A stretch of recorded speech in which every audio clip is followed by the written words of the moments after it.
जी अस्सलाम वालेकुम रहमतुल्लाहि व बरकातहू।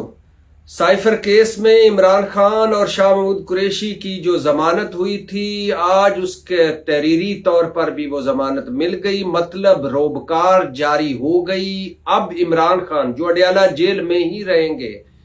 और केसों की वजह से, और केसों में गिरफ्तारी की वजह से, अब वो तोशा खाना और साइफर केस में जमानत पर है। मतलब अगर अब इमरान खान की अगले दिनों में बाकी दो केसों में जमानत हो जाती है और किसी केस में गिरफ्तारी नहीं डाली जाती, जो कि डाली जाएगी, तो फिर इमरान खान बाहर आ सकते हैं, जो कि नहीं आएंगे और कम से कम इलेक्शन तक तो बाहर आते दिखाई नहीं देते। और मैंने तो कहा है कि अगले 1 2 3 साल तक कोई मोजजा हो जाए, कोई अनहोनी हो जाए, कोई ऐसा फैसला अदालत से आ जाए कि उनको जमानत मिल जाए या रिहाई मिल जाए, वरना वो अगले 2 3 साल तक जेल में रह सकते हैं। और ये इमरान खान खुद भी कह रहे हैं कि मैं तो इस नीयत से जेल में रह रहा हूं कि मुझे पता है कि अगले 2 3 साल मैंने जेल में गुजारने हैं, इसलिए अभी बहुत पढ़ रहा हूं, बाद में बहुत कुछ लिखना है, मतलब किताब लिखनी है। और लिखने से याद आया,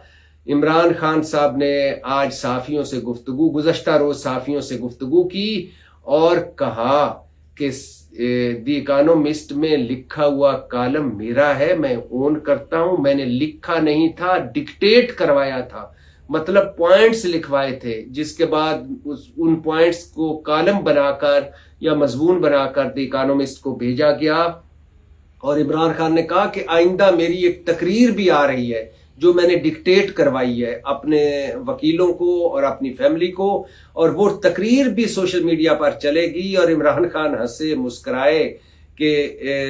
निगरान हुकूमत का घोस्ट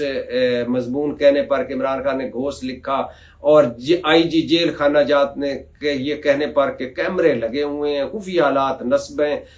तलाशी होती है। इमरान खान के पास तो कोई पेन और कागज भी नहीं है, तो इमरान खान कैसे लिख सकते हैं एक आर्टिकल या एक मजमून। इस पर यह सुनकर इमरान खान गुज़श्ता रोज मुस्कुराए और कहा कि इनको नहीं पता कि आर्टिफिशियल इंटेलिजेंस का जमाना है, अब तो कुछ भी मुमकिन है। तो आर्टिकल लिखा मैंने नहीं था, डिक्टेट मैंने करवाया था, ख्यालात मेरे थे, आइंदा मेरी एक तकरीर भी सोशल मीडिया पर आएगी।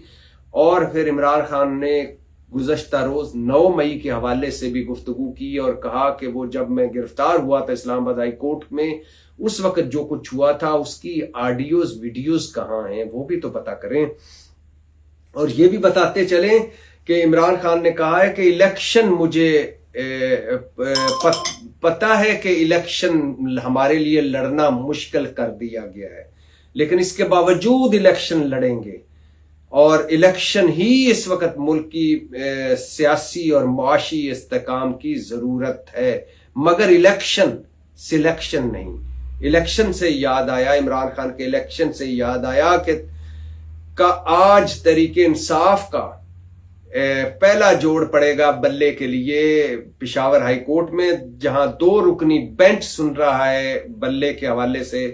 कि पाकिस्तान तहरीक इंसाफ को बल्ला मिलना चाहिए या नहीं मिलना चाहिए। अब ये नहीं पता कि पेशावर हाई कोर्ट का 2 रुकनी बेंच ये केस सुनता है कि नहीं सुनता, इसलिए कि सुप्रीम कोर्ट में भी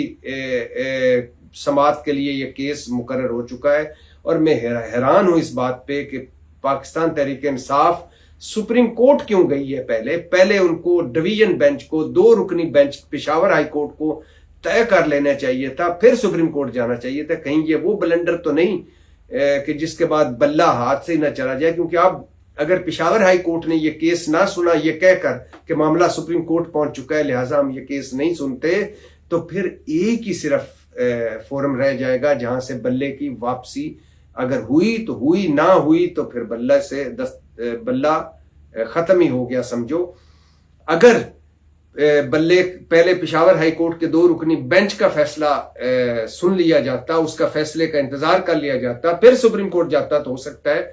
तरीके इंसाफ को सुप्रीम कोर्ट ना जाना पड़ता, इलेक्शन कमीशन जाती, हो सकता है पेशावर हाई कोर्ट से बल्ला दोबारा वापस मिल जाता, इलेक्शन कमीशन को जाना पड़ता सुप्रीम कोर्ट। ये ज़हनों में रह के पहले 1 रुकनी जज साहब ने, 1 रुकनी बेंच ने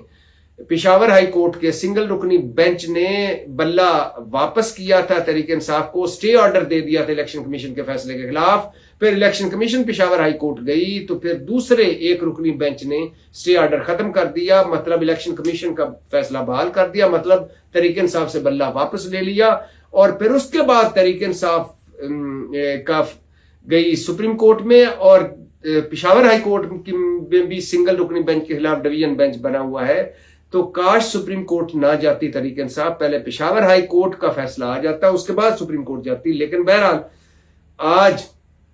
پشاور ہائی کورٹ میں بھی ہے یہ کیس، اور 10 جنوری کو ہے سپریم کورٹ میں کیس. تو تحریک انصاف کا بلہ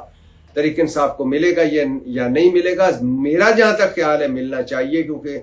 اس وقت الیکشن کے عین دوران، جب الیکشن میں 27 دن رہ گئے، اس وقت کسی ملک کی سب سے بڑی جماعت سے انتخابی نشان لینا، اور اس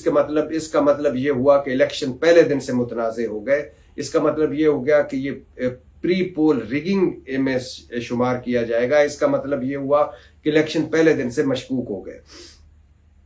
الیکشن سے یاد آیا، الیکشن کمیشن نے بھی ایک رپورٹ جمع کروائی ہے سپریم کورٹ میں، اور اس میں کہا ہے، بڑے فخر سے کہا ہے کہ 76% تحریک انصاف کے امیدواروں کے کاغذات تو منظور ہو گئے ہیں، ہاں 24% کے مسترد ہوئے ہیں. لیکن الیکشن کمیشن نے یہ نہیں بتایا کہ جب سکروٹنی کا عمل جاری تھا اس وقت 90% تحریک انصاف کے امیدواروں کے کاغذات مسترد ہو گئے تھے، اور 10% کے بمشکل منظور ہوئے تھے، اور جن کے مسترد ہوئے تھے وہ تحریک انصاف کے سارے نامی گرامی سیاستدان تھے، اور ان کے منظور ہوئے تھے جن کا پتہ ہی نہیں چلا کہ یہ تحریک انصاف کے امیدوار ہیں. ورنہ سکروٹنی والوں نے تو تحریک انصاف کو بالکل ہی آؤٹ کر دیا تھا. اور